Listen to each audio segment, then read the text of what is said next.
Hello అండి అందరికీ welcome to Padma Prasad vlogs. రవ్వ పాయసాన్ని టేస్టీగా ఎలా చేసుకోవాలో చూద్దామా? వచ్చేయండి. మరి వెడల్పాటి కడాయి పెట్టుకొని కడాయి కాస్త వేడెక్కాక 1 టీ స్పూన్ దాకా నెయ్యి వేసుకుంటున్నానండి.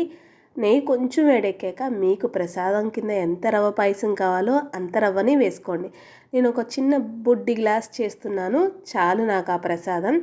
మంచిగా రవ్వని లైట్ గోల్డెన్ కలర్ వచ్చేదాకా వేయించుకోవాలి. ఈ పాయసానికల్లా రవ్వ వేగడంలోనే ఉంటుందండి రుచి అంతా. సో దగ్గరే ఉంటూ మంచిగా రవ్వని గోల్డెన్ కలర్ వచ్చేదాకా వేయించుకోండి.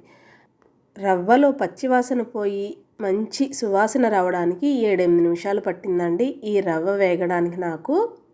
చూడండి, మంచిగా రవ్వ వేగింది కదా, చాలు. ఇప్పుడు దీంట్లో మనం కాచి పక్కన పెట్టుకున్న పాలను పోసుకుందాము. పచ్చిపాలు కాదండి, కాచిన పాలనే పోస్తున్నాను. పాలు పోస్తున్నప్పుడల్లా చక్కగా గరిటెతో కలుపుకుంటూ ఉండాలి, లేదంటే గడ్డలు కట్టేస్తే కనుక మళ్ళీ పాయసం తినేటప్పుడు అంత రుచిగా అనిపించదండి, గడ్డలు గడ్డలుగా అనిపిస్తుంది.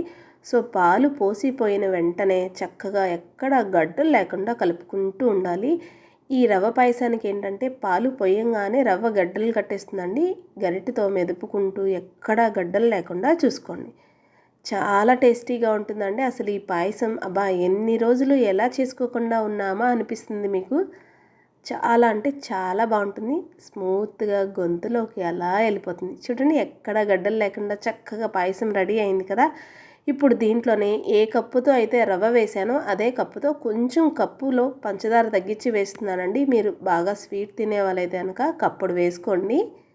నేనైతే కనుక కొంచెం తగ్గించి వేశాను. పంచదార కూడా వేసి మరొక 2-3 నిమిషాలు కలుపుతూ ఉంటే కనుక మళ్ళీ చిక్కబడిన రవ్వ అంతా కూడా పంచదార వేయడం వల్ల నిదానంగా మళ్ళీ పలుచగా అవుతుంది. కాసేపు మంచిగా కుక్ అవుతుంది కదా. ఇప్పుడు దీంట్లోనే ఒక 1/4 టీ స్పూన్ దాకా యాలకుల పొడి వేసి మరొక 2 నిమిషాలు కలుపుకుందాం. చూడండి, ఇందాటికి ఇప్పటికి ఎంత తేడా వచ్చిందో. రవ్వ పాయసం కొంచెం మళ్ళీ చిక్కబడింది కదా, చాలు. ఇంకా మరీ చిక్కగా అయితే కనుక కొంచెం ముద్దలాగా అయిపోతుంది. ఈ మాదిరిగా ఉన్నప్పుడు దించేసుకుంటే కనుక చాలా బాగుంటుంది. నేను దీంట్లోకి బాదం తురుము వేస్తున్నానండి. చాలా అంటే చాలా బాగుంటుంది. ఇలా ఒక్కసారి ట్రై చేయండి. ఎంతసేపు డ్రై ఫ్రూట్స్ వేయించి వేయడమేనా, ఇలా తురుము కూడా చేస్తే కనుక ప్రతి స్పూన్లోకి చక్కగా బాదం తురుము వస్తూ చాలా బాగుంటుందండి. అంతే, మన కమ్మని రవ్వ పాయసం రెడీ. చక్కగా ఆ భగవంతుడికి నివేదించి మనం తింటే అబ్బా ఎంత బాగుంటుందో.